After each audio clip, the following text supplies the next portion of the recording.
HP's Touchpad is oozing with iPad killing potential thanks to a dual-core processor, no-nonsense media handling and an unfettered web experience.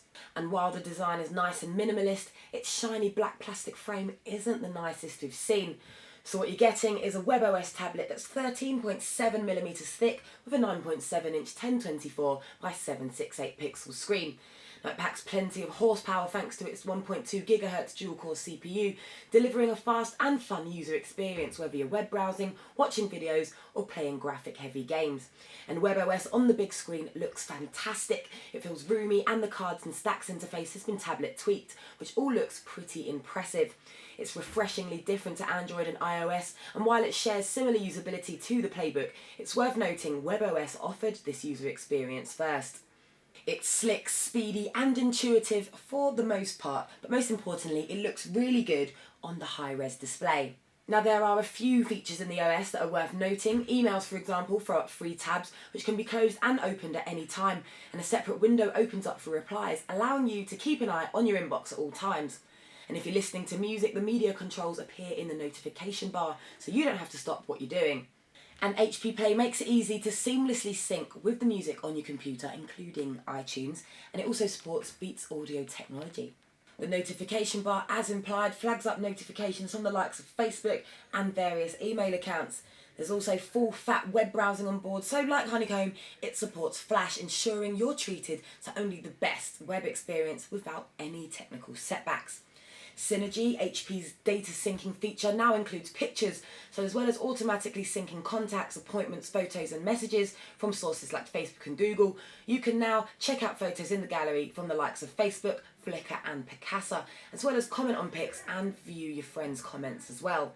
Then there's Touch to Share, which allows you to instantly sync content with any WebOS device. So for example, by tapping the back of a handset onto the home button, you can instantly transfer web pages from the tablet directly to the phone. You can also pick up calls and messages on either device as well. Now as it stands, this is about all you can do, but its potential is huge. So hopefully we'll be seeing more of this in the future. But unless you're willing to buy into the whole WebOS ecosystem, it's fair to say that this feature is pretty useless. Now moving on, and we're going to talk about apps. Now when it comes to tablets, applications are very, very important. Now unfortunately we can't access the app catalogue right now as some maintenance work is being carried out. The apps we did manage to download though open upside down even when held upright, and they don't auto-rotate, which is slightly worrying. I think it's fair to say that applications are the least exciting element on the touchpad, namely because the app catalogue is nowhere near as good as the competition. But HP are making the effort. For example, they've introduced Pivot, a digital magazine designed for discovering new applications by feeding you news, features and reviews on the latest available apps. Now searching is made easy with the Just Type function, which also enables you to start an email, create a message and update your status all without opening an application. Now the only downside to WebOS is that when there's no content, the home page looks rather empty. There's no customization whatsoever, and tapping on options isn't always successful first time round. Changing screen orientation is a tad slow, and apps just don't load quick enough when compared to the iPad and Honeycomb. The user experience isn't particularly intuitive in places either. For example, swiping up on the home screen to pull up the menu isn't obvious. There's no HDMI or SD card slot, but there is a micro USB port. It's available in Wi-Fi only at the moment in 16 and 32 gig flavours. HP tells us a 3G model is on the way. Now other features include a 1.3 megapixel webcam, a nicely sized keyboard complete with numbers running along the top, which is handy.